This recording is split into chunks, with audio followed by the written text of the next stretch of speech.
that's actually a good question. What do we think it's gonna be called?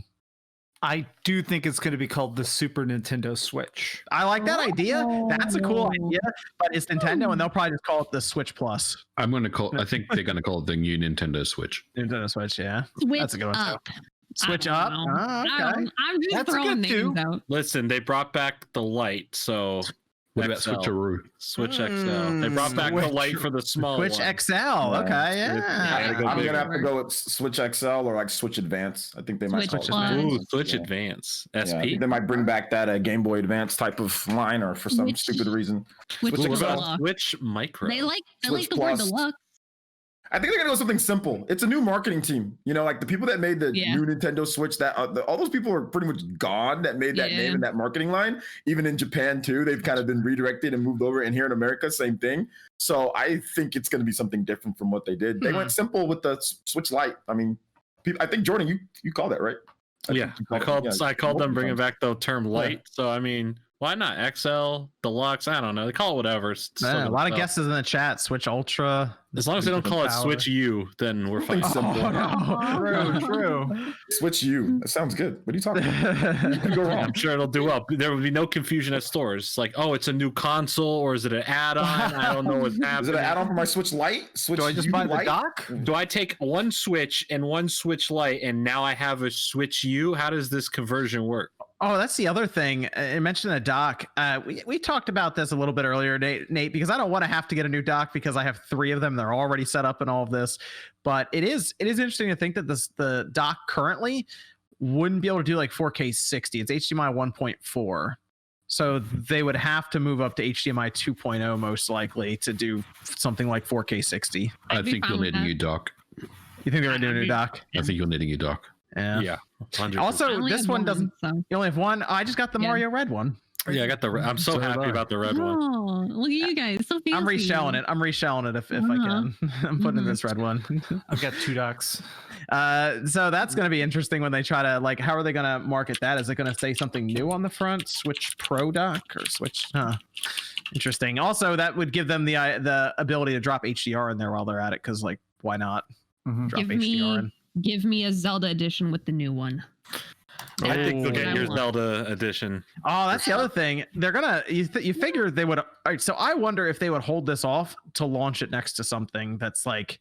All right. So the Switch Lite came out, and it came out on the same day that Link's Awakening came out. Yeah, Link's Awakening. Yeah. Oh yeah. I think they will. I think Or they'll the launch it with like Pokemon. Zelda or something. Like I think they'll launch it with the big game. Yeah, So- and then they did a special Pokemon one. I think this year we're gonna get a Diamond and Pearl special Switch Lite for Yep. Pokemon, Okay. and then okay.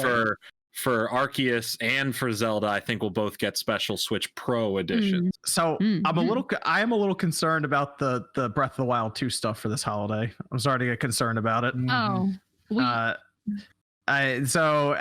don't know because I've been trying to figure out what else they would release this holiday. Mario Kart 9's come up. That would be an interesting one to drop next to it. I don't know. Brett- Mario Kart 9 and Zelda Breath of the Wild. Well, Breath of the Oh, Wild I 2, think- I think good might question. could possibly come out at the beginning of next year. I think okay. Breath of the Wild's next year. Yeah. I think we're just getting a big Zelda collection. I still think I think the rumor that they're going to do a package together, Wind Waker HD and Twilight Princess HD for $60 because they're already done. People may not. If you didn't own a Wii U, the versions they made for Wii U are already perfect. 100%, they're perfect. If they could just put those on Switch, people would be happy. I think we're getting that this holiday. What do you think? What do you think, Nate? How do you think they launch this? They got to put it next to a game, don't they? Yeah, They'll has launch to it be. next to a game, but they kind of have a lot of flexibility as to what game they want to launch it next to, especially if we operate under the idea that this launches, let's say, early next year. They could launch it with potentially Breath of the Wild 2 if the timing makes sense. They could also launch it with Pokemon if the timing makes sense. That's a good point. or something else. Or something else. It's all about, it really comes down to the timing of the actual device itself and what software that they have ready. We simply don't know the state of Breath of the Wild 2 right now. We haven't been given an update on this game's development since the original trailer now 2.5 years. The only game that we actually have an idea of a 2022 release date at this point is Pokemon, where they said early 2022.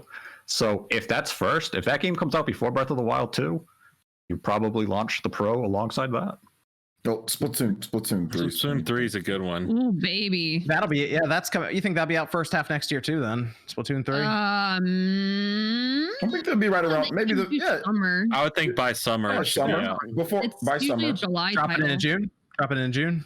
June or July. Okay. May, somewhere between May and July. Somewhere. But in between. honestly, yeah, Splatoon is like by far like one of the prettiest games on the Switch in general. Mm. I think it would make great use out of the new one.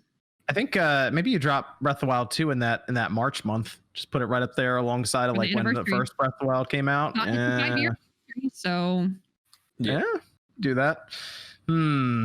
Interesting. So the other thing that came up, I think this was on. Yeah, this is from Nate Drake on That guy's famous. We clarified this a bit earlier today too, right, Nate? About exclusive games for this system, and this is something that people are having a hard time with right now. I don't know why the concept is a struggle for so many people. We saw this with the Game Boy Color. We saw this with the DSi. We saw this with the new 3DS. This isn't a foreign concept. This is kind of routine. I talked about it too recently, and it seems like because some people have it set in their mind that its Switch is home console. It's not portable. It's home console. So I think that's where the not confusion, but just my thought process is, well, Nintendo doesn't do that for home console, but it's a hybrid. It's not. There's obviously portable aspects in this. There's certain game features that you would never see on a home console. Like I talked about with Bravely Default, the sleep mode, they don't do that stuff. Nobody leaves their console on for 12 hours or whatever, but they can do that on like low wattage systems. So it's like some people just don't realize that or don't connect the two. It's like it's a hybrid.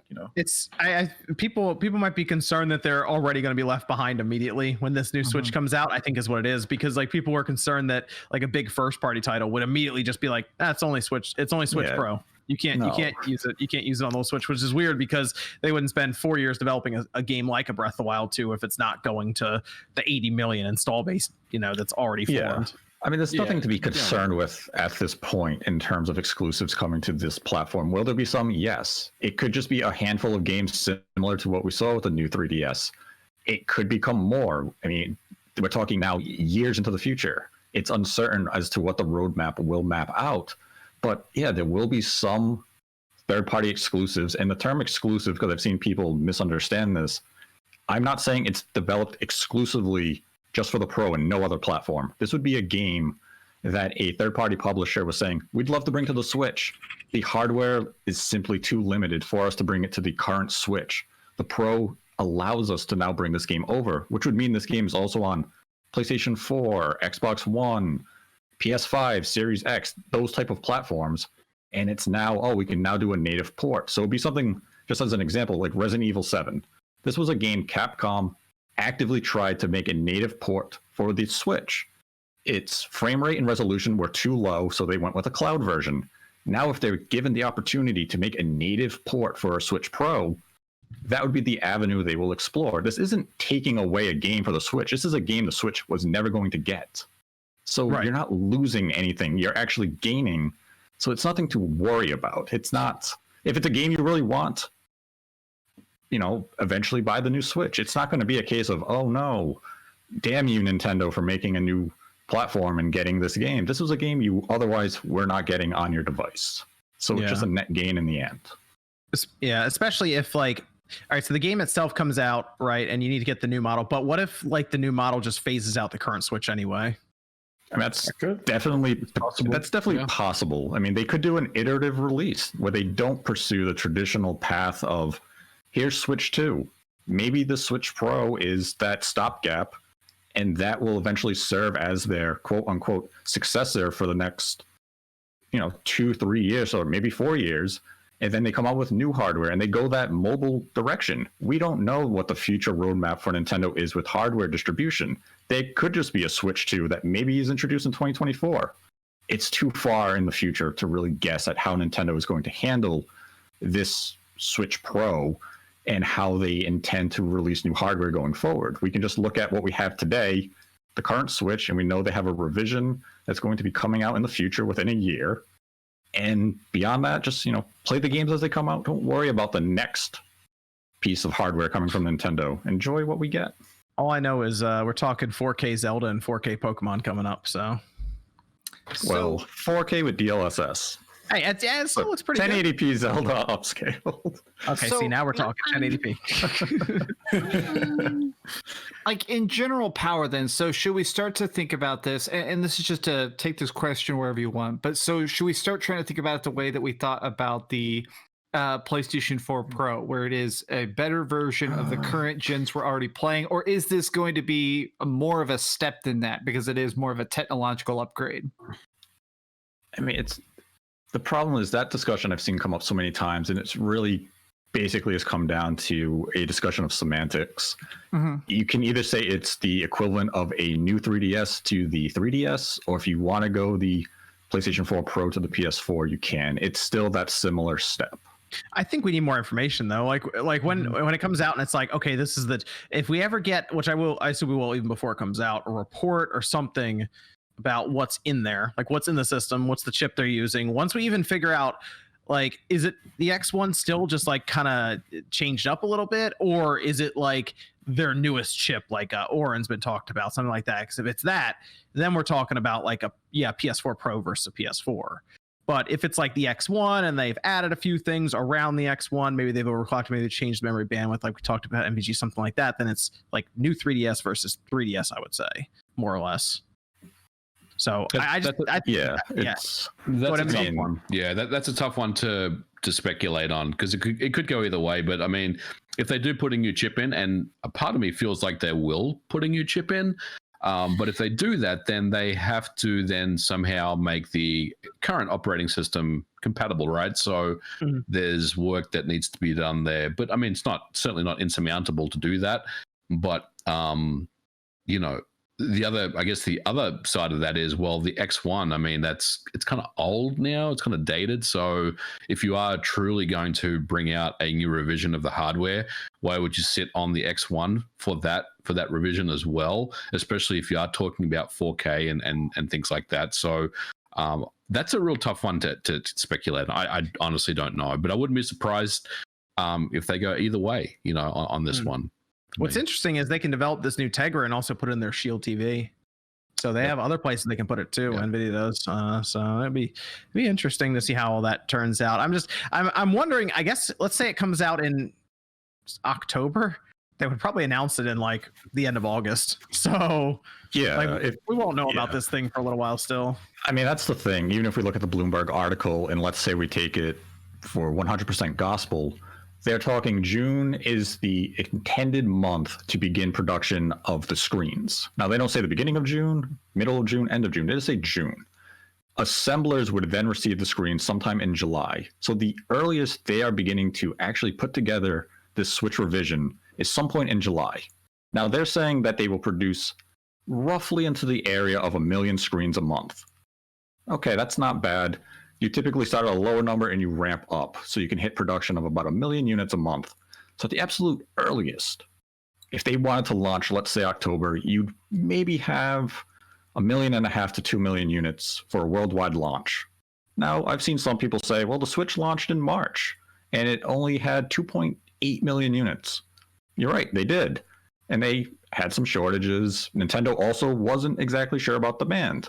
They have a better idea of what demand is for their platform now. They're probably not going to launch a revision of this caliber with just a couple of million units. They're going to want to have at least a steady supply so they can meet demand and all of that. So let's say you do launch this holiday. You hit November. You have 4 million units. I guess you would announce it then August, September, the latest. Because you're going to want to limit the window, even with the original Switch. We saw the trailer in October. January was the big reveal event itself, launch in March. They're probably going to replicate that as close as they can. We're looking at maybe a 4-month lead. Yeah, they could put a trailer out or something, and then maybe they talk about it a bit more in a direct leading up to it and put a big game right next to its release in that direct. So like they could drop some, like we talked about Mario Kart 9 or Bayonetta 3 or Breath of the Wild 2. They could have that in the direct and just have it as the same date that game or the game and the system come out. So maybe they could drop some kind of trailer just to introduce people to it, and then dive into it a bit more in a direct or something for marketing purposes, and then hit us with the big game that comes out next to it. Yeah, like this isn't going to be treated like the version 2 Switch, where that was just a stealth release. You just start to see red box Switches appear at retail shelves. This will be something that they'll announce ahead of time, similar to the Lite.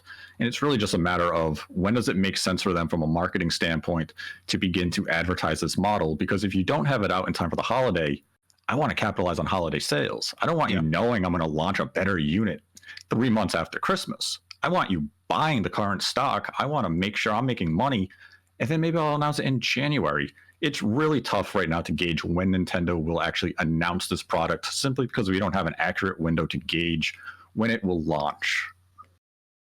Okay. Very good. So looking forward to hopefully finding out more information. Maybe some reports come out or some other stuff. So remember the Switch Lite factory leak that none of us really could fully tell. The one, it was a Chinese like Instagram post with a rainbow on it, and it was just the back of it. Yeah, it was real, totally real. So do you think we might get another one of those? Another here's the Switch Pro leak. As soon as it was very, as soon as it hits like manufacturing though, it's gonna leak out. Like it happened with the PS5 and it happened with the Switch Lite, and we saw the Series X leak out when someone just put it on their carpet and took a picture of it. Yeah, so the big old cube in there. That controlled leak, yes. Yeah, the controlled leak. Somewhere Rand is yelling at the screen. I just said that if Rand's in the chat. It was so basically once it gets on the conveyor belts and assembly line, then someone will take a picture and post it. So it'll happen.